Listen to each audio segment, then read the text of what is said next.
Hi everyone, I hope you're alright this week. Sorry it's been a while, but uni work's been a bit hectic. So as you can tell by the title of this video, I will be talking about some folklore from Wales this week.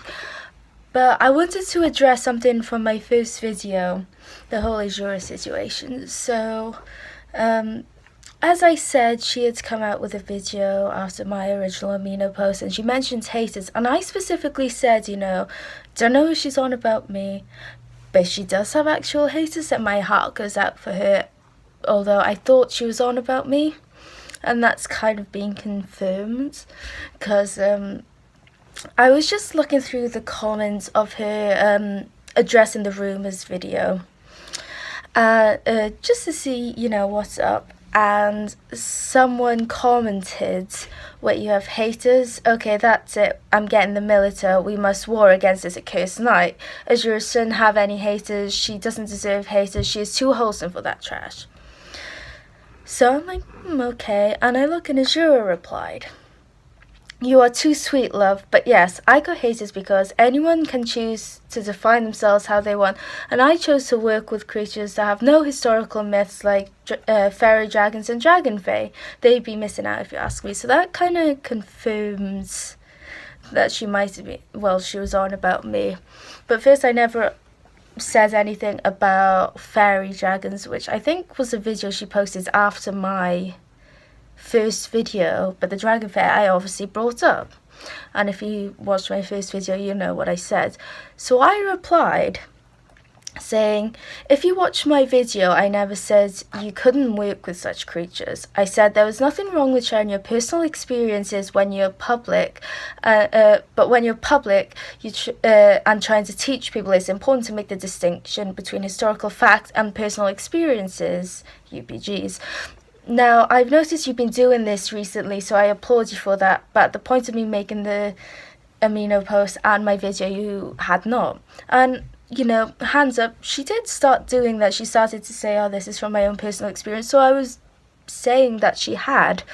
And then I said, "My intention was never to hate on you. My original Amino post was just to bring light an issue in the pagan community, people who don't distinguish between UPGs and facts. I kept you anonymous in my post, but then you blocked me on all social media and outed yourself in the comments. That is why I thought it was okay to name you in my video, but by no means was it my intention to hate on you. You do you, but be careful when you're talking about personal experiences and historical facts. Good day." So I replied that, and I think no less than an hour later I went on incognito mode. And she had hidden my comment, so I never got a chance to explain myself to this person, so she's making out that she's got all this hate, so that's a bit iffy.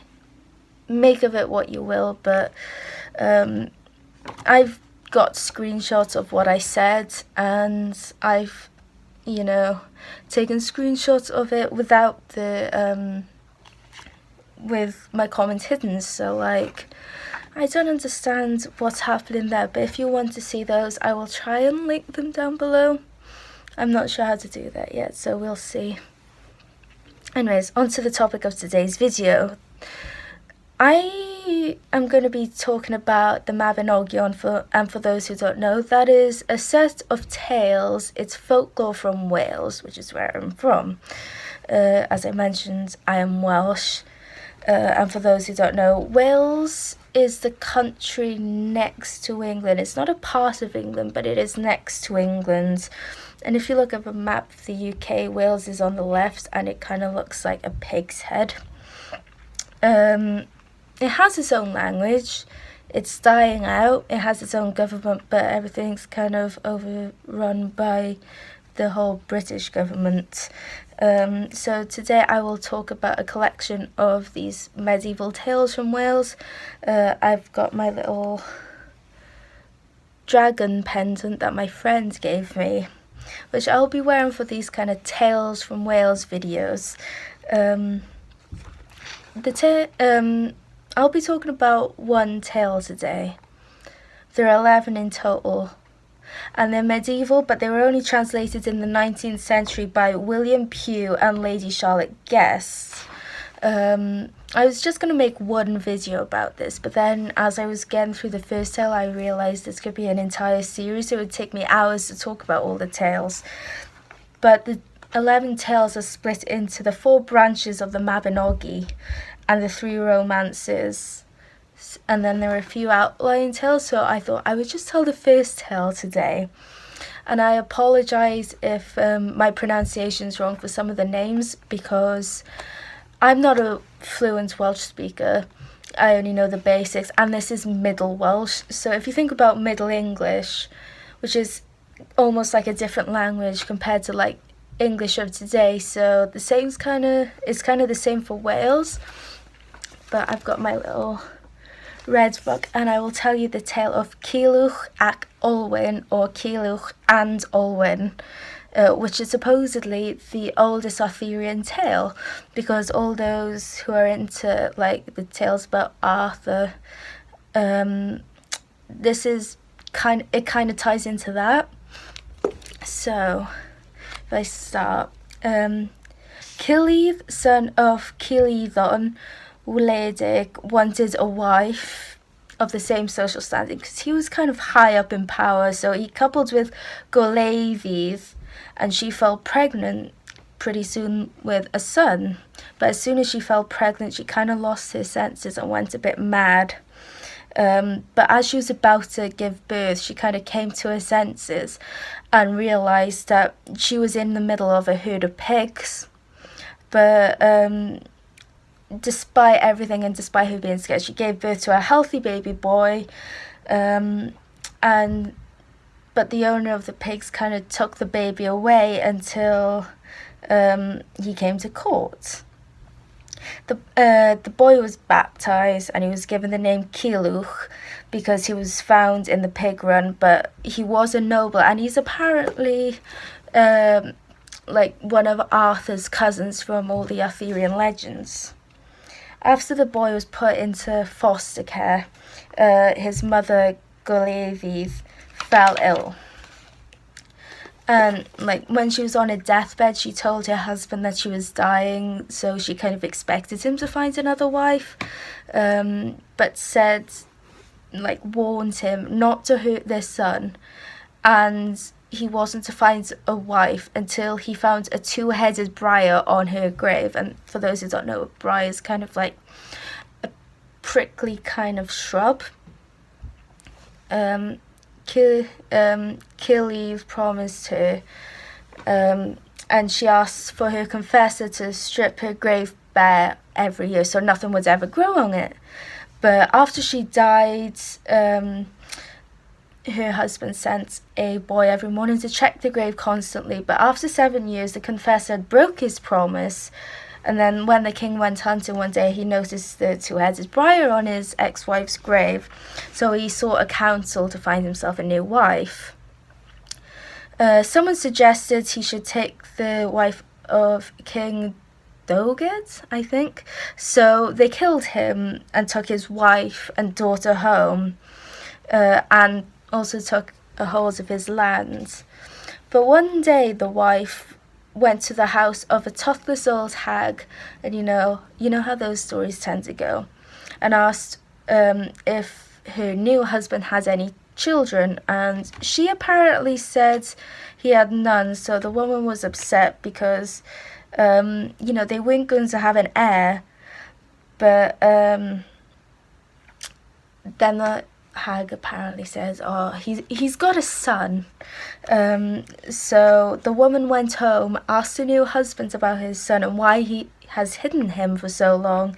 So her husband was like, right, I've hidden him for so long, and he summoned his son to court, Culhwch. And his new wife said to Culhwch that he should marry her daughter, and he protested, saying he was not at the right age to get married. But she says that he would not have any woman until he gets Olwyn, the daughter of Ysbaddaden Ben Cawr. And the boy blushed. She kind of cursed him, saying that he would not have any woman until he obtains this particular woman. And his father kind of asked him why he was all blushing and shy and stuff like that. And he told him what his new stepmother had said. So his father said that it would be an easy feat and that he'd go and ask his cousin Arthur for a haircut. And I did a bit of looking into this, and apparently haircutting was like kind of like a social ritual. It was a rite of passage in which younger kinsmen are formally accepted into the court community and under the patronage of the adopted father figure who had taken or undertakes their haircut. So apparently that's what happens. At this point, I kind of switched to a different source because it was getting a bit difficult to read. It was written in kind of like an old Englishy kind of way. So the story seems to get a bit simpler. Arthur sends scouts to look for Olwen, for Culhwch, and they search for a year, but they don't have any luck. Culhwch's friend Kai suggests that they go looking for themselves, and Arthur picks 6 of his most trusted men for the search, including Kai, Bedor, and Gwlachme. I think that's how you pronounce it. They stumble across the house of a shepherd and his wife, who turns out to be Culhwch's like maternal aunt, and they try to discourage him from looking for Olwen, and because all those who look for her are never heard from again. But Culhwch insisted on knowing, so they say that Olwen visits them every Saturday to wash her hair. So they wait and wait, and finally it's Saturday, and Olwen walks in, and apparently she's so pure and beautiful that white flowers start appearing everywhere she walks. And Culhwch obviously falls in love instantly. Olwen explains that if she was to get married, her father, Ysbaddaden, would die. So he would only give consent if Culhwch completed this list of very hard tasks. So he goes to her father and he gives him like a list of stuff he has to do, which includes shaving his hair, cutting his hair and shaving his beard. So the first task is to find Wyrnach the giant, whose sword is needed to kill an Irish king who turned into a boar called Turch Treith. I'm butchering these pronunciations, so sorry for that. When they find Wyrnach, Kai tells him to get that his sword needs sharpening, the giant's sword needs sharpening. The giant gives him the sword, and then Kai beheads him. They next go to a dungeon in Gloucester to retrieve Mabon ap Modron, the only man to handle Drydwyn, the hound who is needed to catch the boar that they need. So the men get Arthur to attack Gloucester with his army, and they free Mabon. That name rings a bell if you're familiar with the Sabbats. So they kill another boar called Ysgwythrin and take the task to kill Turch Troith, who they follow to Ireland. However, he escapes to Preseli in northern Wales. After the chase, Arthur has lost so many men, they managed to trap Turch Troith on the banks of the Severn River. The River Severn, which, for those who know, the main way to travel from Wales to England is to cross the bridge across the River Severn. So that's quite cool when you know where it is. They manage to drive the boar into the river, and he drowns. Arthur then kills a black witch to take her blood, and that softens Olwen's father's beard. Then finally Culhwch heads back and cuts Olwen's father's hair and shaves his beard.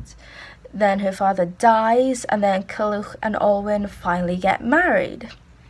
and that's the end of the story. So it's a very roundabout way, and it's a very weird set of tasks, but there are 10 more tales to go, so hopefully this will be an entire series. I know some tales better than this, so that's why I kept referring to my book throughout the whole thing, so apologies for that. There's a very, with I think about 4 of the tales, there's a very good animation on YouTube. I can't remember who did it, but I might see if I can find that, and I'll post that in the description, and I'll see if I can find the sources for this video that I used for this tale in the description below. Sorry if this is a bit over the place, but I've not worked out how to edit, and I'm just... So that's it for this week. So yeah, I'll keep you updated if anything with Azura happens, but to me it seems very odd that I try to explain how she doesn't have haters and then she deletes her comments. So anyways, thank you for listening. Like and subscribe if you want. I will try and make more videos, but I've got a load of deadlines heading up and Easter, so I'm not sure if I will upload in the next few weeks. I will try, but anyways, that's all, so thank you.